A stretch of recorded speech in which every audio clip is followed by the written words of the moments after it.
a little bit about Jorge. He's been in industrial security for over 23 years, 22 years, sorry. And he's been working with cyber exposure with Tenable, and he's going to be talking to us about the best practices in IT infrastructure and cybersecurity. So Jorge, go ahead.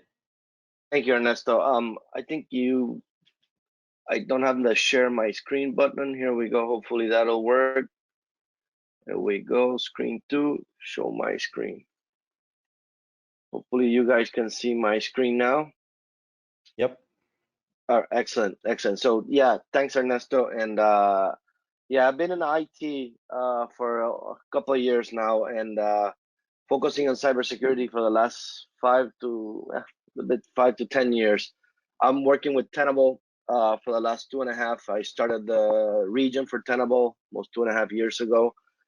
And just a little bit of background. I'm some technical troubles. Okay, I see it now. I see what's going on. Some background, as Ernesto said, I've been in IT and for many years, working with cybersecurity the last couple of years. And again, I just wanted to give you a quick intro on Tenable. What we're gonna do to talk today is a little bit about Tenable. Talk a little bit about convergence between IT, which is in regular technology, it's called legacy technology, and ICS, industrial control systems, and how we are seeing a trend of convergence within those two worlds, and how cyber risk affects that convergence. I'll give you some examples of some threats that we're seeing in the market, as well as some incidents that have taken place that validates our need to take cybersecurity as part of your continuance program or your business continuity program. And at the end, I'll talk a little bit more about our vision of how we do risk-based vulnerability management. A little bit about Tenable. We call ourselves the old startup because we've been in the market for about 18 years. We started with our first product, our Nessus scanner, about 21 years ago. And it was an open source vulnerability scanner for regular IT devices. And 2 years and change after one of our founders wrote the first version of our Nessus scanner. He was 17 years old at the time. 2 sales guys approached him and said, "Hey, this is too good to be given away," and they founded Tenable in 2002. So we've been in the market for 18 years. But I call ourselves an old startup because we went public just last year, 2 years ago, in June 2018. You can see the numbers in the screen. I won't go do the marketing spiel on you guys, but we got many customers around the world in all the verticals, from finance and government all the way to industrial and the utility sector. So we have customers in all of the verticals that we tend to. I usually give one example of a customer that we tend to, which is public, and I can actually mention them. Although we don't have a lot of data of how they use our product, is the Department of Defense of the United States of America. They are our largest customer worldwide, and they use Tenable to manage their vulnerability management program. And you'll hear me talk about vulnerability a lot in this presentation, but I'll explain a little bit more of what I mean with that. Anyways, we summarize what we try to do, how we try to help our customers is with a term called cyber exposure. Cyber exposure summarizes the answering of a question that our management says, are we secure? So what we've summarized that into one term called cyber exposure is being adopted by Gartner and Forrester and actually by even our competitors in the industry. And cyber exposure, as you see on the screen, is nothing other than an emerging discipline to help you manage and measure your cybersecurity risk. As we all know, cybersecurity is ever changing. Our landscape or our equipment is ever changing. So we need to move from siloed and static information and visibility to a platform that helps us gain complete visibility, and all the way from IT devices all the way to your OT devices or industrial security control systems. That's our main focus on the chat today. if we look at cyber exposure or cybersecurity, we used to only, excuse me, some technical issues here. There we go. Sorry about that. We only thought about cybersecurity in this space, in the server, network infrastructure, and laptop, regular IT devices.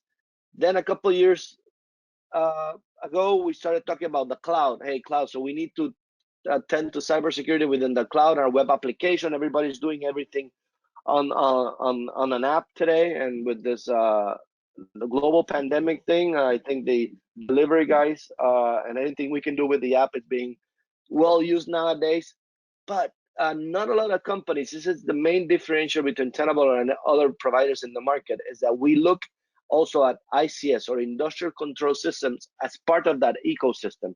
The reason why is because it's because we are seeing that convergence that I mentioned at the beginning of IT and let's call it OT for a second, or operational technologies converging into one system. And I'll give you a couple of slides in the future on how we look into that. As I mentioned, we're seeing that your traditional, this is what you guys are probably used to, the physical process, your robots, your engines, your pumps, your RTUs, PLCs, names that obviously all 40 and some that are listening to this presentation today are used to your daily conversations. Well, us in IT, we weren't used to that part of our daily conversations. And the reason why is because usually OT environments were air-gapped. That means that we're physically not connected to our regular, let's call it corporate IT environment. They were actually air-gapped, and they used to be a standalone environment that was not connected to our current environment. What we're seeing now is the convergence, and I usually use this example. I know how many of you have been in IT, regular legacy IT, we want to call it, for a couple of years. But if you remember, when we talked about telephone systems and we talked about network connectivity, there were actually two groups that managed those devices. The guys who manage the network portion of the environment, and the guys who manage the telephone switch box, if you want to call it. Many years ago, that convergence was met, and nowadays it's all IP telephony. It runs on the same networks, and we're seeing the same type of convergence within both networks, within the OT or ICS environments and your IT, irregular IT environments. I mentioned on our session yesterday, our Spanish session yesterday, that as early as yesterday morning, I was with a customer in the manufacturing industry that the IT guys just got tasked with making sure that everything down here, all their ICS systems or operational technologies, were compliant with their, cybersecurity dictates within the company. The problem we're seeing here is that these guys up here in IT had no visibility of the operational technologies down here. And we can go a little bit deeper into that. Usually in this environment, there's sometimes we can see outdated equipment. We inventory that we don't know, assets that we didn't know existed. And I won't go into that topic. I know the Visual K team has guided you with that topic, with their tools and their knowledge on how to manage asset inventory. But let's talk about, we also saw configuration tracking. This is documenting configuration. It's a daunting task, to say the least. And we see in IT, it's always been a burdensome task to manage that configuration. But when we go down to operational technology, we saw that it was even more difficult to manage that, to do that configuration tracking, as well as some protocols and so forth. But those warning signs in OT and IT, it's what brings us here to talk about cyber risk within your environment. This is an excerpt from a Network World. It's a fairly known publication about IT organizations. And I just want you to and you'll have this information sent by the Visual K teams if you need it. But I just want you to focus on the last couple of sentences. It says that 99.9% of vulnerabilities exploited in attacks were compromised more than a year after being published. That means that any piece of equipment, whether it'll be a PLC, a laptop, a Windows computer, that Windows PC that's managing the engine or the any other operational technology device that hasn't been patched in the last 20 years, it probably has a whole bunch of vulnerabilities. But what this says here is that those almost all vulnerabilities, and I said yesterday, they said 99.9 because the lawyers won't let them do 100%, mean that they were already identified and they could have been fixed before they were exploited. So that's what we bring in here, and here at Tenable, we are focused on helping our customers identify and fix. I'm going to keep to the 99.9% of vulnerabilities in the market, whether it be in an IT equipment or in an OT environment. And you're probably asking yourself, well, hold on, why Tenable has been focused on IT, and you're talking here to an audience that's basically more in the manufacturing, utilities industry, and so forth. Well, we've always had a practice of delivering a vulnerability management program to not only IT, but also what we call OT, or operational technologies environment. Yet in December of this year, we acquired a company called Introducción, which was focused on creating sensors in order to identify those vulnerabilities in OT system or ICS system, industrial control systems. And that's why we're talking about this here. And when we talk about industrial control system threats, or ICS, there's a couple. I just jotted down a couple of them: cyber attacks, and we'll see a couple of examples of cyber attacks in the next couple of slides. Malicious insider. This is disgruntled employee who left the company. Hey, you know what? I'm just gonna change the parameters on this valve, or on this switch, or on this PLC, or whatnot, and we'll see what happens at the end. Also, compromise IT devices. This is very important because I don't know if you've heard of the very famous Target hack, where they stole I don't know how many millions of credit card information and names from people. Well, you know how that happened? It was a outside contractor that brought in a compromised laptop connected to their HVAC system, and from that HVAC system, the attacker exploited a vulnerability and then gained access to the different databases within Target and grabbed their bounty, right? Which is personal information, which is what they actually at the end want. Or if it's in the banking industry, they'll go right to the loot, right? But when it's retail, they'll probably just grab information.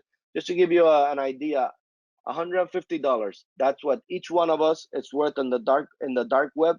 Our name, social security or identifier, and address. That's what we're worth.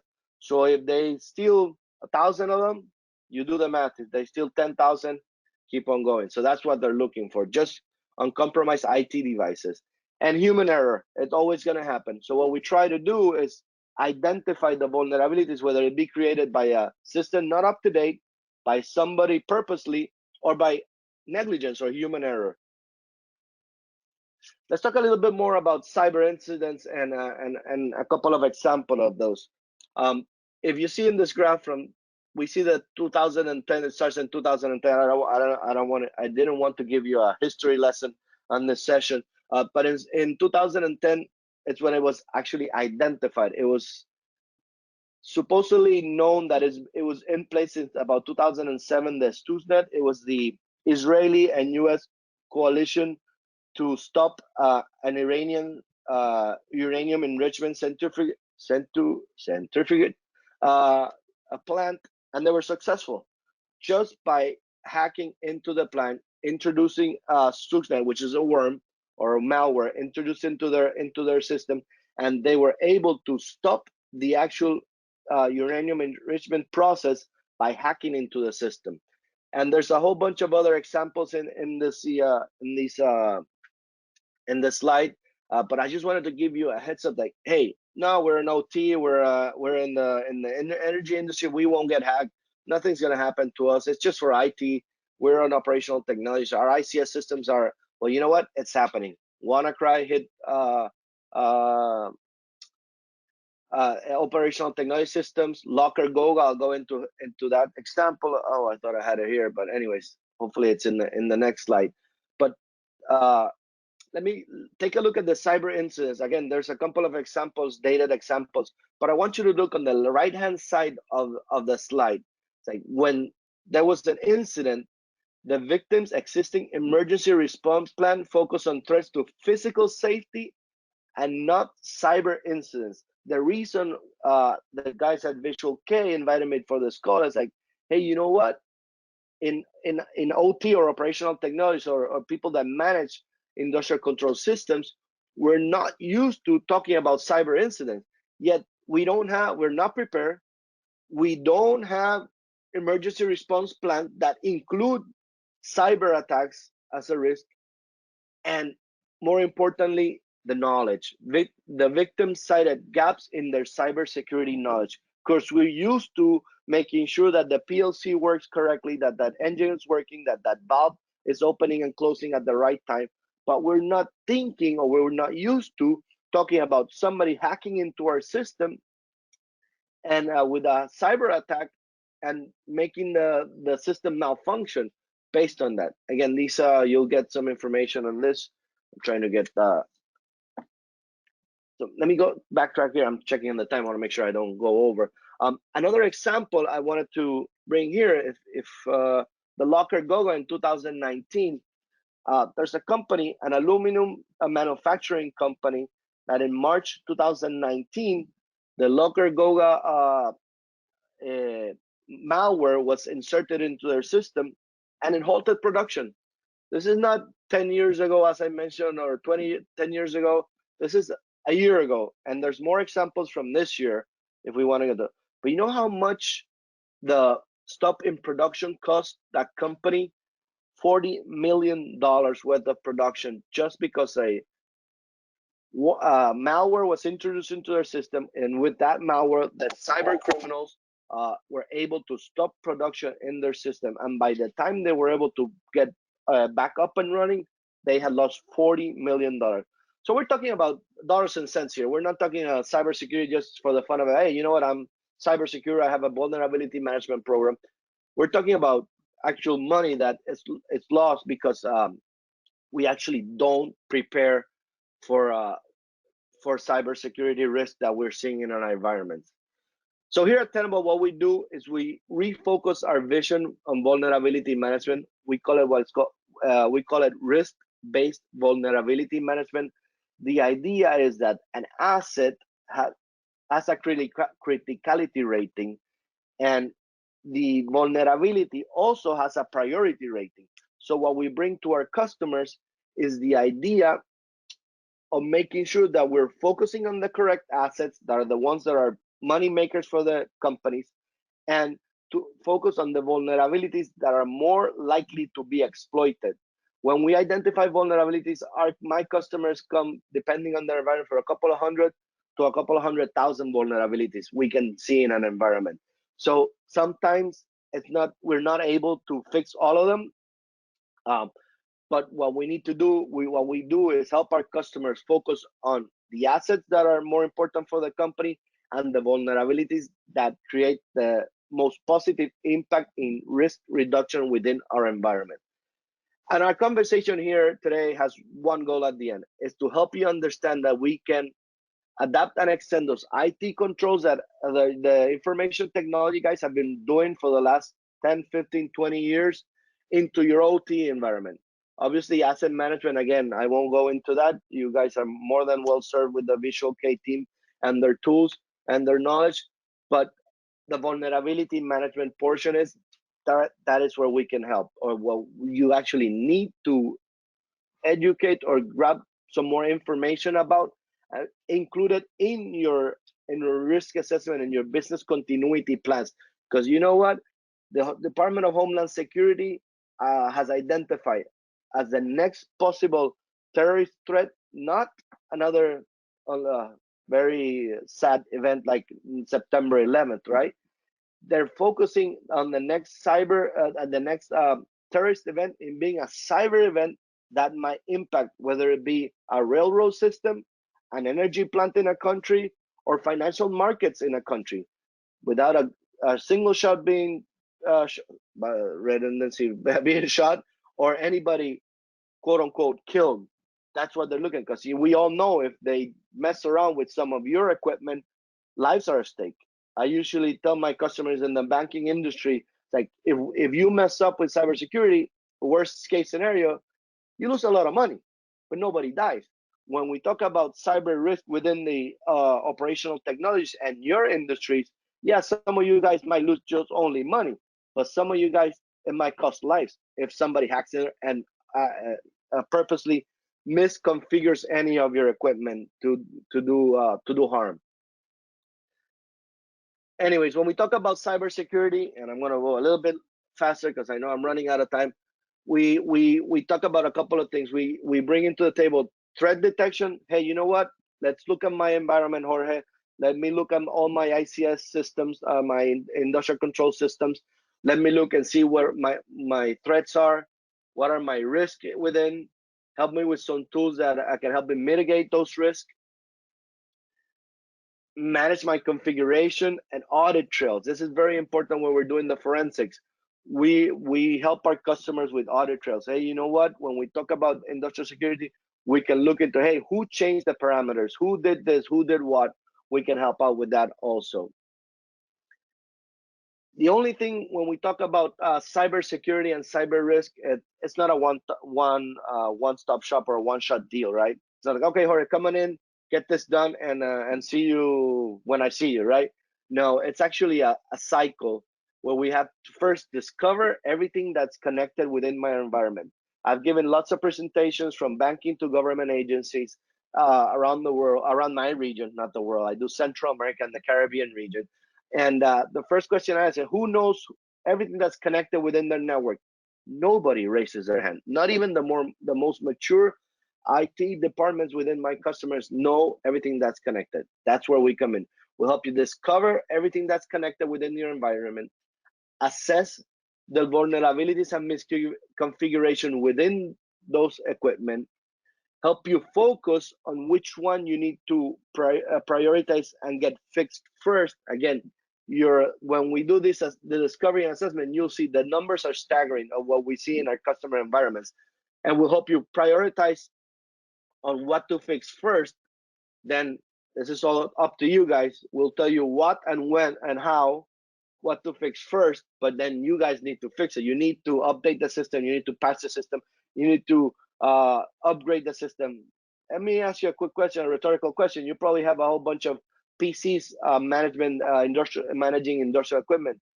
You know what? A lot of those PCs are Windows 7, and as of a couple of months, or maybe a year ago, Microsoft has stopped patching that operating system. So that means that it's up for grabs for any cyber attacker. It's up for grabs. It's an easy entry point to your system. So that the remediation part, it all comes down to you. And again, we need to measure how we're doing. We need to track some information on what we need to do first, and also communicate to our management team or the head of operation. Hey, you know what? Now you have a complete visibility of your cyber exposure, not only in your IT department, but also in your OT department, because we're working with Tenable, that gives us the ability to have that complete visibility within both environments. And again, this is a summary of what we do, from network infrastructure to IT, as well as cloud.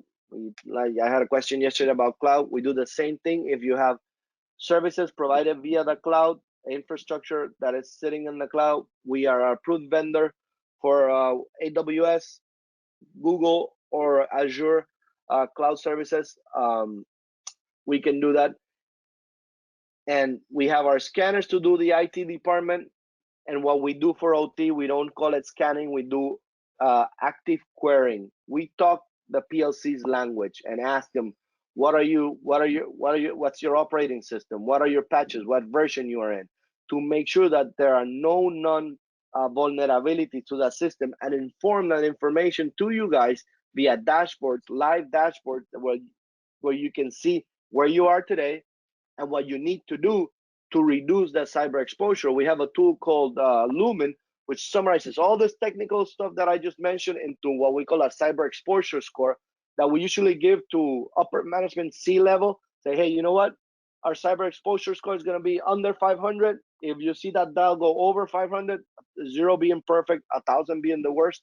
If you see it going over 500, give us. You can come down with the whip and whip us all. But if we're under 500, we're good. And you get comparisons of how am I doing, not only within my environment, but against other peers in your vertical. How am I doing within the utilities vertical? How am I doing? Again, a lot of my customers in the banking, manufacturing, and so forth.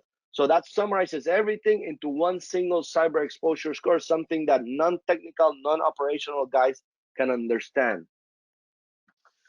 Again, at the end, and I'm running almost out of time, we try to monitor everything. We can detect any threat in your OT networks, whether it be a ransomware, malware, devices not up to date, patches that need to be installed, upgrades that need to be done.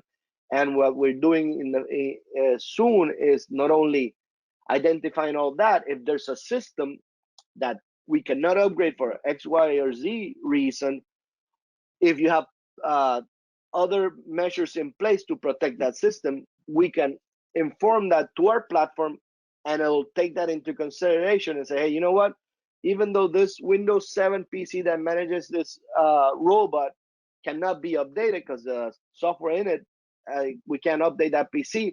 There's a firewall or there's other cybersecurity devices to help mitigate the risk within that system. We'll bring it in, that coefficient, into our platforms and let you know that, hey, you're protected in another way. Again, what we bring into the table, identify assets, and you are probably working with Visual K and identifying physical assets, but we can identify anything connected to the network, discover them, classify, collect the information, and track the changes, which is very important in our environment, which usually, unfortunately, is not done very frequently. And again, with that, I'll turn it over to Q&A. I think I have about 3 minutes left. Thank you so much. Muchas gracias. I don't know if anybody is speaking Spanish in this session, but if you have any questions, please reach out to the Visual K team. They'll bring me into the table, and everything that I showed you here, we can show you in our demo labs, or we can show you in your environment if you wish. Thank you, Jorge. This is a great conversation for the times we're living right now. This is not the coronavirus, but it's sort of a virtual parallel of what we're experiencing right now. So thanks for letting us know how we need to be careful using our devices. So, when you're covering different assets, let's say a lot of companies have company phones and all of these. Are these part of what you cover in the assessment? Yes, sir. Let me go back here to when I talked about the attack surface, we cover everything that is connected to an IP address. Obviously, in the OT environments, we have other sensors, but we do the same thing to OT. So we see everything that is connected to your network. We see everything from whether it be a phone, a camera, a biometric punch timing system, a PLC that's connected to the network via X, Y, or Z protocol, a robot, anything that's connected to the network, we'll see, and we do the same analysis to each device. Thank you very much. We don't have time for more questions, but if you have any questions, send them our way. Any questions that were remained unanswered, we'll answer them personally. So thanks for your time, Jorge, and thank you for the orientation. Thank you. Thank you guys for inviting me. Hope you keep going, having a great event. Thank you.